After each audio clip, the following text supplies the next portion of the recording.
Bom dia, amigo. Estamos juntos aqui mais uma vez, hoje, terça-feira, e quero desejar àqueles que aniversariam nessa data muitas felicidades, recebam um abraço carinhoso de nossa igreja. Para os demais, desejo de um dia muito feliz, considerando que provavelmente um feriado para a maioria das pessoas e certamente a oportunidade de repousar um pouco mais, talvez refletir um pouco mais a respeito da vida.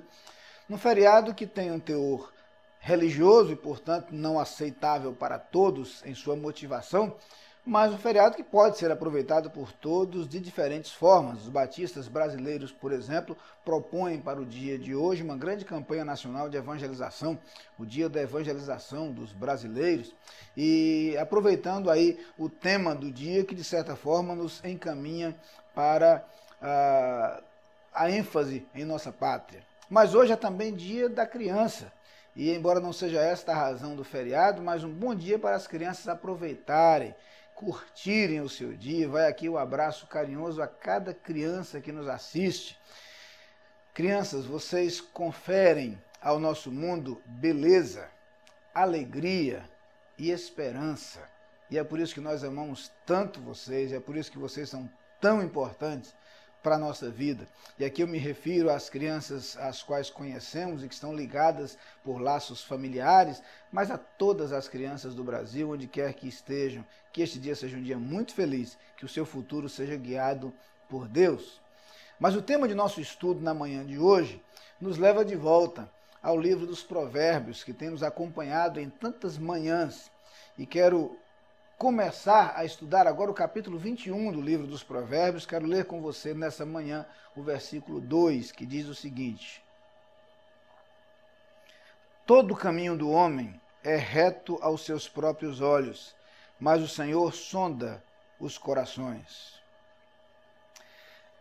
A afirmação do final desse versículo, de que o Senhor sonda os corações, traz em si algumas ideias interessantes. Uma delas é a ideia do poder de Deus. Nós cremos num Deus onisciente, num Deus que sabe de todas as coisas, que conhece todas as coisas e que, portanto, nos conhece intimamente. Muitas vezes, ao longo do ministério de Jesus, quando nós encontramos Jesus convivendo com algumas pessoas, há uma referência clara por parte do evangelista que registra a narrativa de que o Senhor conhecia os seus corações, que ele percebia a intenção dos seus corações. O texto de Provérbios nos lembra que Deus nos conhece pelo seu poder, o que equivale a dizer que não adianta esconder nada de Deus ou tentar fazê-lo. A verdade é que Deus conhece o nosso coração mais que ninguém. Isso significa que Deus conhece os nossos erros, as nossas falhas, mesmo aquilo que cuidadosamente ocultamos dos outros. Deus conhece. Significa dizer também que Deus conhece as nossas necessidades mais íntimas e reais. Necessidades reais. O que nem sempre corresponde a desejos. Há uma distinção clara entre nossos desejos e nossas necessidades. E muitas vezes o que expressamos são os nossos desejos. O que Deus conhece de verdade são as nossas necessidades. Aquilo que há no íntimo do nosso coração. Mas há uma outra ideia presente aqui, que é a ideia de que Deus sonda o nosso coração porque Ele sabe exatamente que direção nossa vida deve tomar.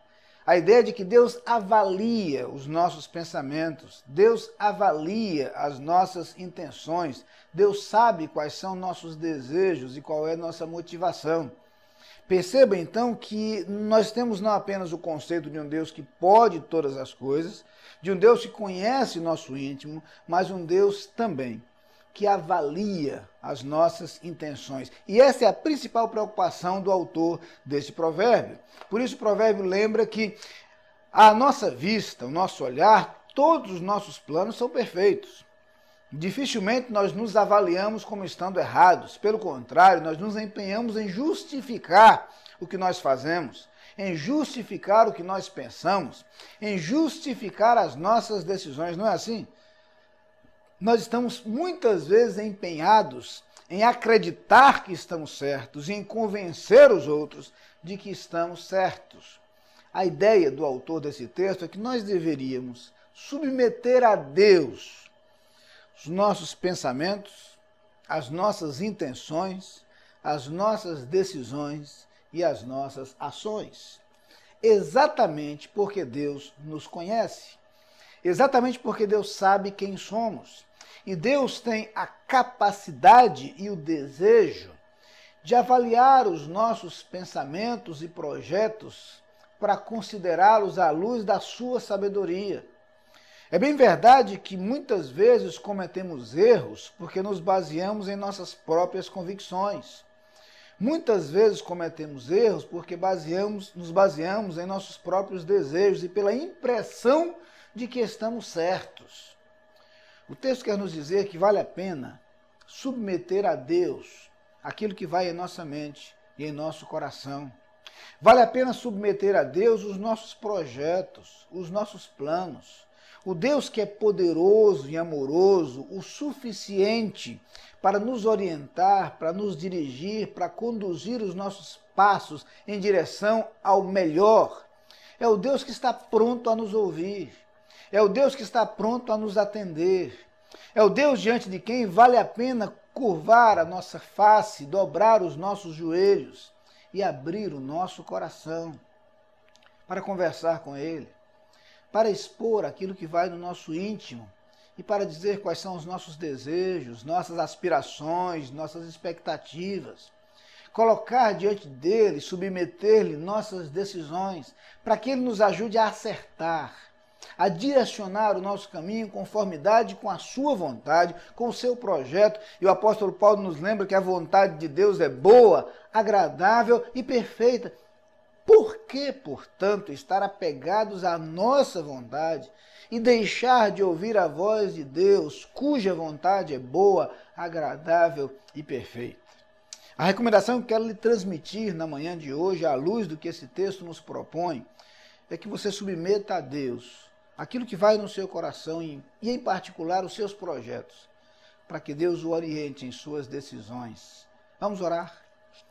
Pai querido, eu quero te suplicar que tu nos ajudes, dirigindo os nossos passos, orientando os nossos caminhos, instruindo-nos nas decisões que temos a tomar a cada dia.